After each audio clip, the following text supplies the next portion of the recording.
What is up, guys? My name is Ebenezer Frimpong and welcome back to the channel. I had a very busy week last week. That's why I wasn't able to get a video out, so I do apologize for that. But I'm back, and today I want to show you guys the most successful dropshipping business ever.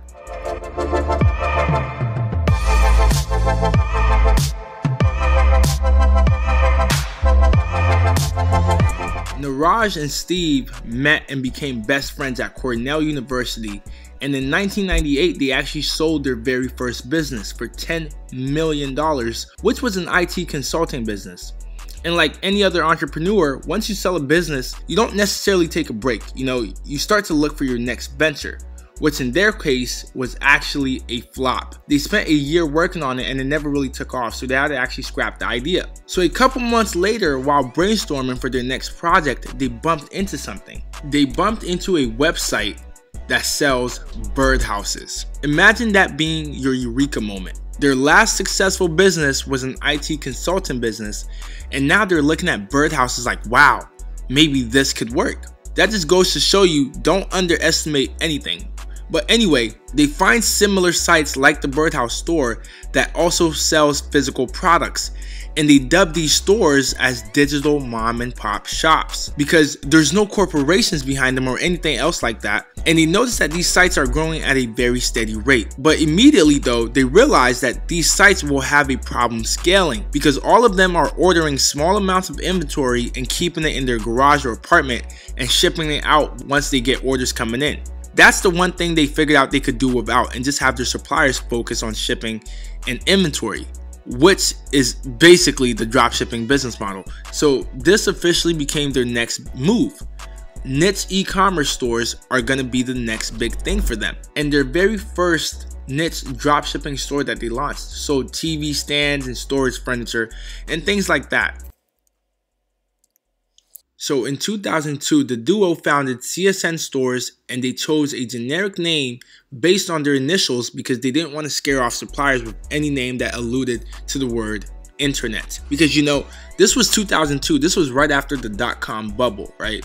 People were scared of anything that had to do with the internet. CSN Stores was a collection of various niche-based dropshipping stores. Over 270 niche stores by 2011, with most of them in the home goods niche, and in 2006 they did 100 million in sales and over 500 million in sales in 2011. Now let's stop right here. How are they generating traffic?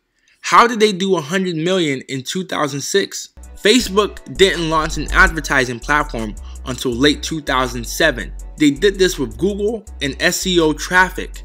The concept of dropshipping has existed before Facebook, and that's what this business shows you. Now, let's take a look at CSN Stores traffic from last month. So last month, they had 53.9 million people that visited their store. 46% of that traffic in the last 3 months came from search traffic. So this is Google search, Bing search, Google shopping, Bing shopping. All of that added up to 46% of their traffic. Now pay attention right here. Social traffic, 4.9%.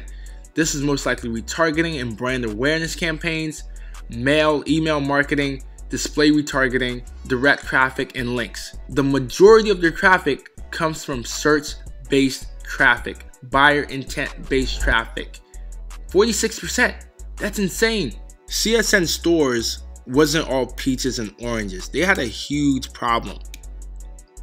With 270 plus stores like cookware.com and everymirror.com, it made it impossible to become a household name. Customers didn't know that all these stores were under one brand. Customers bought one time and that was it. They had very little repeat customers. CSN also lacked one major fundamental when it comes to e-commerce. Our industry is data driven.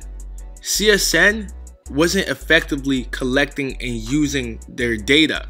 They also had systems in place that weren't as effective as they should have been, right? Customers were buying products that their suppliers didn't have. They had a huge inventory management problem. So the two founders decided to rebrand and fix the issues that were holding them back. And they did this in 2011. CSN Stores became Wayfair.com. a store that you guys are most likely very familiar with. All 200 stores were combined, so all of those products can now be found on Wayfair, and some of their old domains still redirect to wayfair.com. They're known as the one-stop shop for anything home related, so they really dominate the home niche, which itself is a billion-dollar industry. They currently have over 11 million active customers and are a publicly traded company. I believe one share of stock is around $115 at the time of this recording. And last year, in 2017, they did $4.7 billion in sales, making them a billion-dollar dropshipping business, right? Both founders are actually billionaires now. Now, Wayfair is also a high-ticket product hub. Most people don't know this, but it's great for finding high-ticket product ideas and supplier research, because all the suppliers that work with Wayfair are dropship-friendly suppliers, which is huge when it comes to high-ticket. So Wayfair is great for product research and supplier research, and I'll have a high-ticket product research video out soon for you guys as well. Thank you guys for watching. Be sure to keep up with me on social media. All the links are in the description. You guys can check out Marco's AdWords course. Also, the link for that is in the description. And see you guys next time. In New York, I merely rock, hiding in my socks, running from a up, and I shoot at